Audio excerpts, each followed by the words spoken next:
Hai guys, kembali dalam mata kuliah Etika Bisnis dan Profesi. Kali ini kita akan membahas tentang teori-teori etika. Nah, apa saja yang jadi latar belakang dari timbulnya teori etika, kemudian eh, bagaimana teori-teori etika yang berkembang saat ini, kemudian apa perbedaan di antara teori-teori etika tersebut. Kemudian kita juga akan melihat bagaimana tantangan ke depan untuk etika sebagai ilmu. Oke, kita akan masuk dalam slide berikut.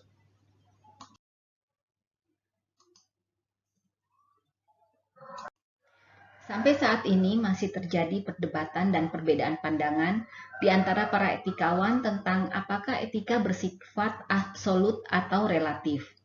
Nah, penganut paham etika absolut meyakini bahwa prinsip etika itu bersifat mutlak, berlaku universal, kapanpun dan dimanapun.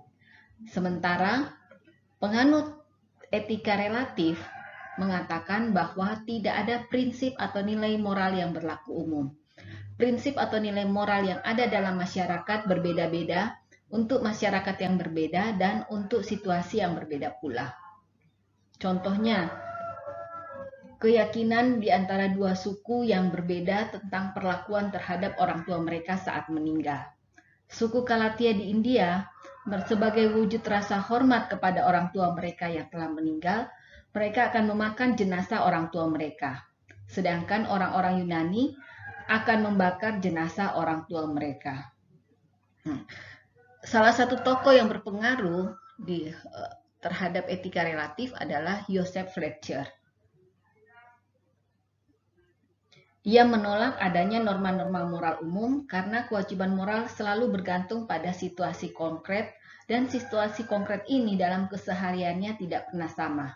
Di lain pihak, Immanuel Kant dan James Rachel sendiri berargumen bahwa ada pokok teoritis yang umum di mana ada aturan-aturan moral tertentu yang dianut secara bersama-sama oleh semua masyarakat karena aturan-aturan itu penting untuk kelestarian masyarakat. Misalnya, aturan melawan kebohongan dan pembunuhan. Sebelum membahas berbagai teori etika yang ada, terlebih dahulu kita pahami apa yang dimaksud dengan teori dan apa hubungan teori dengan ilmu. Ilmu pada dasarnya adalah kumpulan pengetahuan yang bersifat menjelaskan berbagai gejala alam dan sosial yang memungkinkan manusia melakukan serangkaian tindakan untuk menguasai gejala tersebut berdasarkan penjelasan yang ada. Sedangkan teori adalah pengetahuan ilmiah yang mencakup penjelasan mengenai suatu faktor tertentu dari sebuah disiplin keilmuan. Fungsi teori dan ilmu pengetahuan yaitu untuk menjelaskan, meramalkan, dan mengontrol. Nah, etika sebagai disiplin ilmu berhubungan dengan kajian secara kritis tentang adat kebiasaan, nilai-nilai, dan norma perilaku manusia yang baik atau tidak baik. Dalam etika banyak dijumpai teori yang mencoba untuk menjelaskan suatu tindakan, sifat, atau objek perilaku yang sama, tapi dari sudut pandang atau perspektif yang berlainan. Nah, kita akan masuk dalam teori yang pertama, yaitu teori egoisme. Ada dua konsep yang berhubungan dengan egoisme, yaitu egoisme psikologis dan egoisme etis. Egoisme psikologis adalah teori yang menjelaskan bahwa semua tindakan manusia dimotivasi oleh kepentingan berkutat diri atau selfish. Menurut teori ini, tidak ada tindakan yang sesungguhnya bersifat altruisme. Altruisme adalah suatu tindakan yang peduli pada orang lain atau mengutamakan kepentingan orang lain dengan mengorbankan kepentingan dirinya. Nah, contohnya adalah Ibu Teresa. Nah, menurut penganut paham ini, mereka meragukan tindakan Ibu Teresa. Bukankah tindakan Ibu Teresa itu sebenarnya dilandasi oleh keinginan masuk surga? Nah, keinginan masuk surga ini juga sebenarnya merupakan tindakan berkutat diri. Egoisme etis adalah tindakan yang dilandasi oleh kepentingan diri sendiri. Jadi misalnya saya bekerja keras karena saya ingin memperoleh penghasilan yang lebih besar. Jadi yang membedakan tindakan berkutat diri atau egoisme psikologis dengan tindakan untuk kepentingan diri atau egoisme etis adalah pada akibatnya terhadap orang lain. Tindakan berkutat diri ditandai dengan ciri mengabaikan atau merugikan kepentingan orang lain. Sedangkan tindakan mementingkan diri sendiri tidak selalu merugikan kepentingan orang lain. Contoh, kalau kita beli minyak tanah sebanyak 1 liter untuk keperluan memasak, nah itu adalah tindakan mementingkan diri. Tapi kalau kita beli minyak tanah sebanyak 1 tangki mobil dengan tujuan untuk dijual kembali dengan keuntungan tinggi, nah itu disebut tindakan berkutat diri, karena akibat tindakan ini sangat merugikan. Munculnya paham egoisme etis memberikan landasan yang sangat kuat bagi munculnya paham ekonomi kapitalis dalam ilmu ekonomi.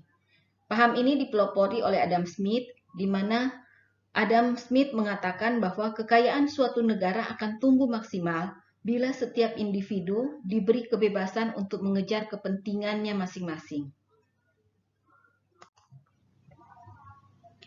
Yang kedua adalah utilitarianisme. Menurut teori ini, suatu tindakan dapat dikatakan baik jika membawa manfaat bagi sebanyak mungkin anggota masyarakat.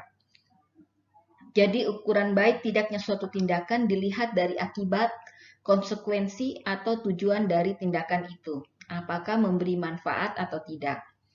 Oleh sebab itu, paham ini juga disebut dengan paham teleologis. Teleologis berasal dari kata Yunani telos yang berarti tujuan. Walaupun teori ini mendapat dukungan luas, namun tidak urung juga memperoleh kritikan tajam. Di antaranya, yang pertama, sebagaimana paham egoisme, utilitarianisme juga hanya menekankan tujuan atau manfaat pada pencapaian kebahagiaan duniawi dan mengabaikan aspek rohani spiritual. Dan yang kedua, utilitarianisme mengorbankan prinsip keadilan dan hak individu minoritas demi keuntungan sebagian besar orang atau pihak mayoritas. Contoh, kasus dalam pembebasan tanah untuk pembangunan jalan tol. Demi alasan untuk kepentingan sebagian besar masyarakat, pemerintah atau pengelola jalan tol dapat saja memberikan ganti rugi paksa dengan harga di bawah harga pasar kepada para pemilik tanah yang terkena jalur jalan tol tersebut.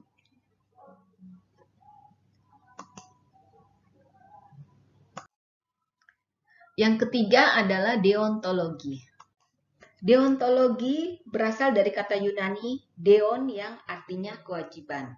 Nah, menurut teori ini, etis tidaknya suatu tindakan tidak ada kaitannya sama sekali dengan tujuan, konsekuensi, atau akibat dari tindakan tersebut.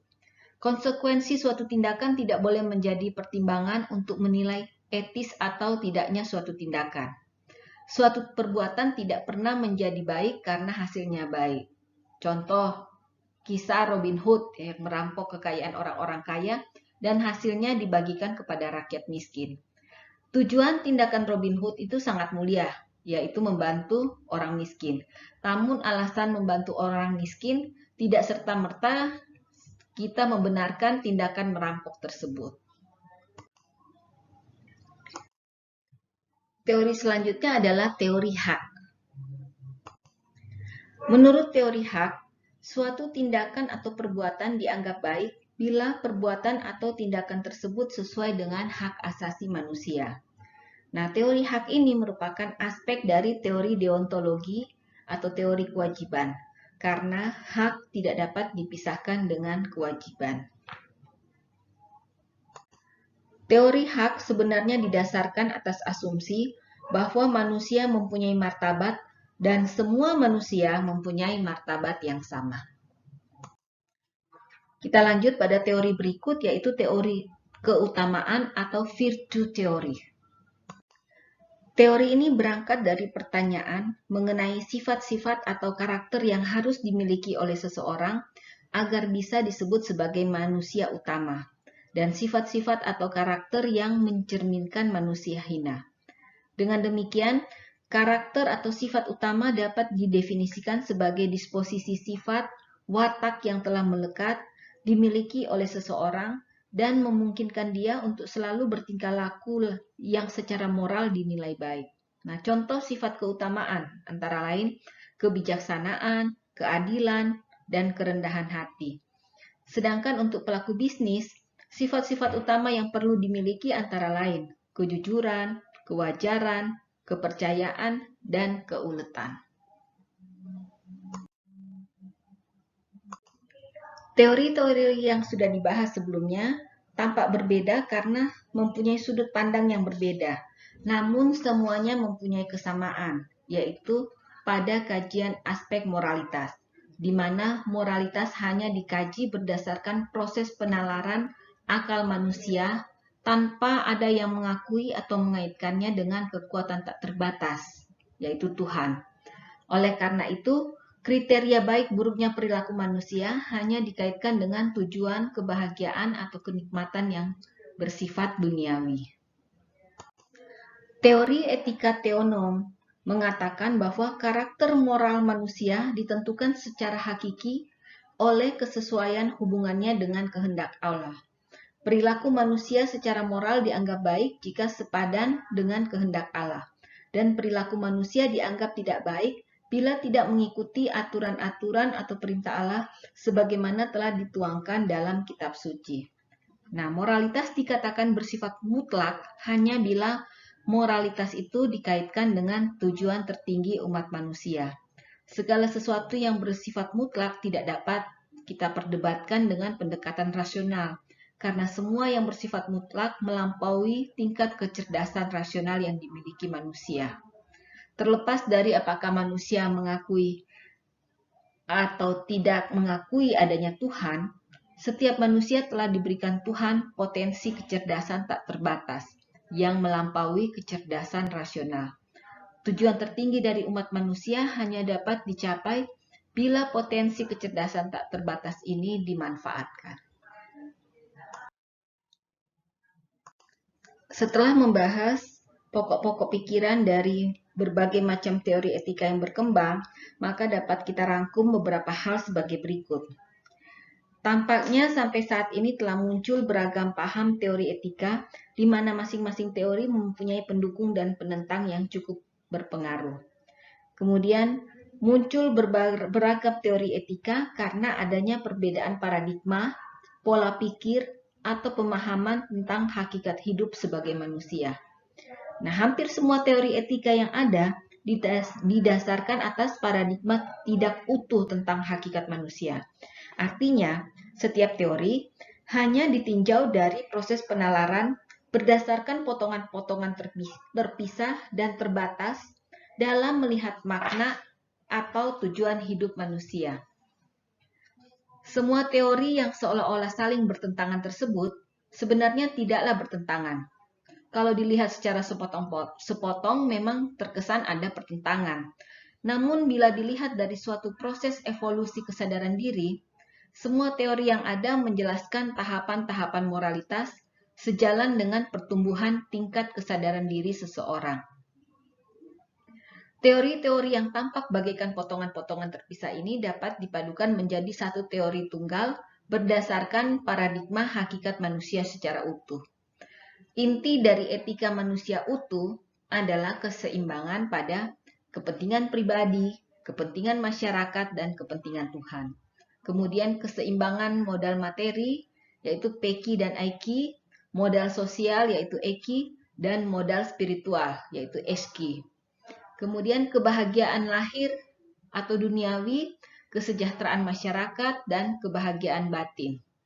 Kemudian bagaimana keseimbangan antara hak individu dan dengan kewajiban kepada masyarakat dan Tuhan.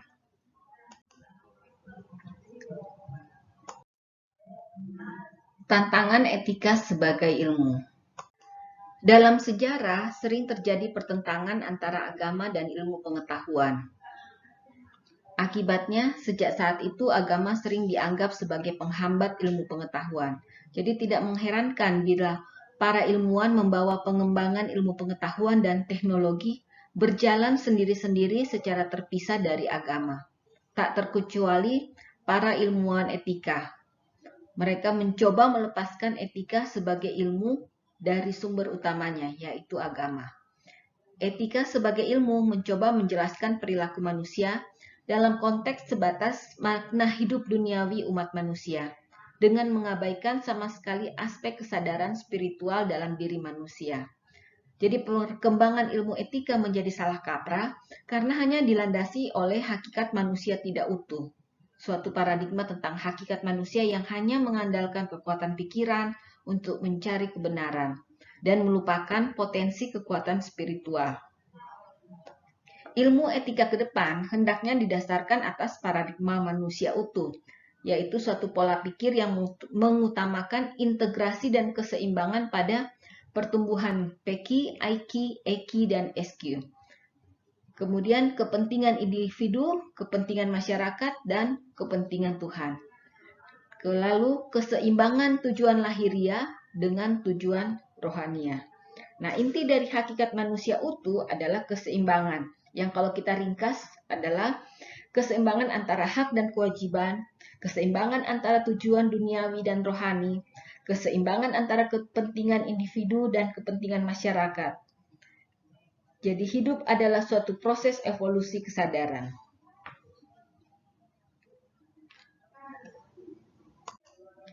Sampai di sini pembahasan kita tentang teori-teori etika. Sampai bertemu dengan materi-materi selanjutnya. Terima kasih atas perhatiannya. Salam.